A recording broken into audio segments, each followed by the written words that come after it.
This morning, Lieutenant Colonel Vindman offered more details about a meeting this past summer that included two key figures in this impeachment inquiry: National Security Advisor John Bolton and EU Ambassador Gordon Sondland, who is scheduled to testify hours from now.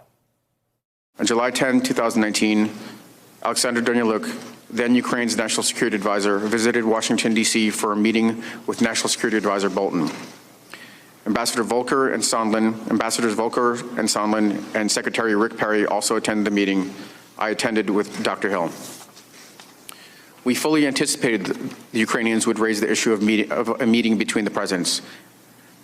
Ambassador Bolton cut the meeting short when Ambassador Sondland started to speak about the requirement that Ukraine deliver specific investigations in order to secure the meeting with President Trump.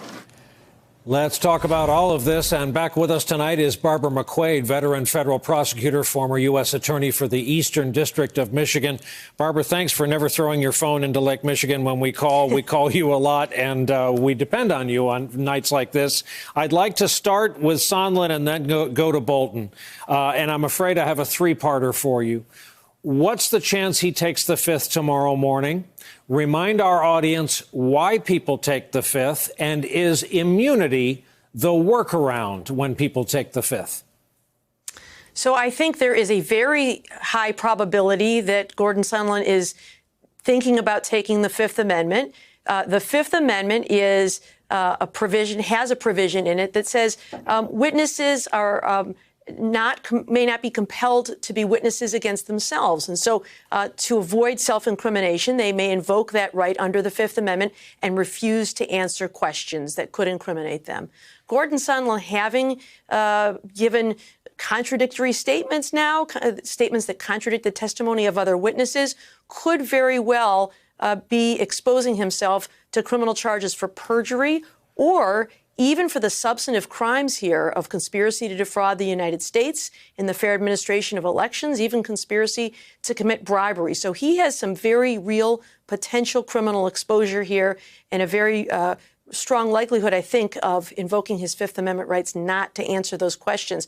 But as you say, immunity is the workaround. So if he were to invoke his Fifth Amendment rights, the trump card that the House has in this instance, just as prosecutors have in a criminal investigation, is to immunize him. That is to say, we agree not to use against you any statements that you might make in your testimony here. And what could be a reason they might do that is Gordon Sondland is far more valuable as a witness to President Trump than he is as any sort of defendant in a criminal case against himself. And what happens to a guy like Sondland if he comes before that committee and says, look, I've been in business all my life. I run a chain of hotels in the Pacific Northwest. I'm not a lawyer, and I didn't understand contemporaneously that what I was hearing from the president was illegal.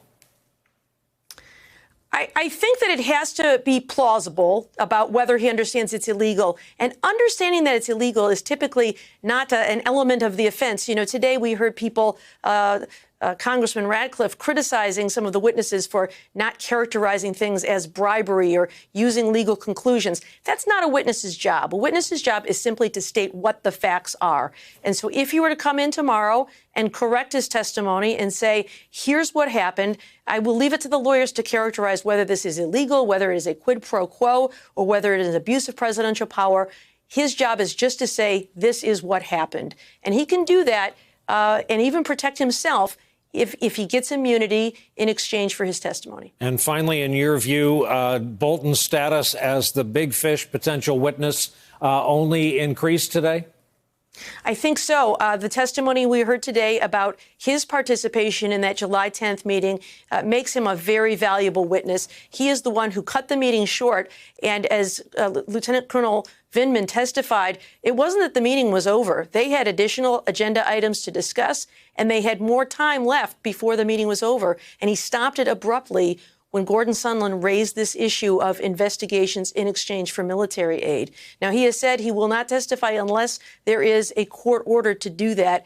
I think the Democrats are waiting to see what kind of order they get in the litigation they already have pending involving Don McGahn as a witness. But if that goes well, I think you will see that subpoena and perhaps even a court order directing Bolton to testify. And if he does, I think he will do the right thing. I think he will tell the truth, and I think it will be explosive. Wow. Barb McQuade, thank you so much for always answering the bell and adding to our broadcast and our understanding tonight. Hey there, I'm Chris Hayes from MSNBC. Thanks for watching MSNBC on YouTube. If you want to keep up to date with the videos we're putting out, you can click subscribe just below me or click over on this list to see lots of other great videos.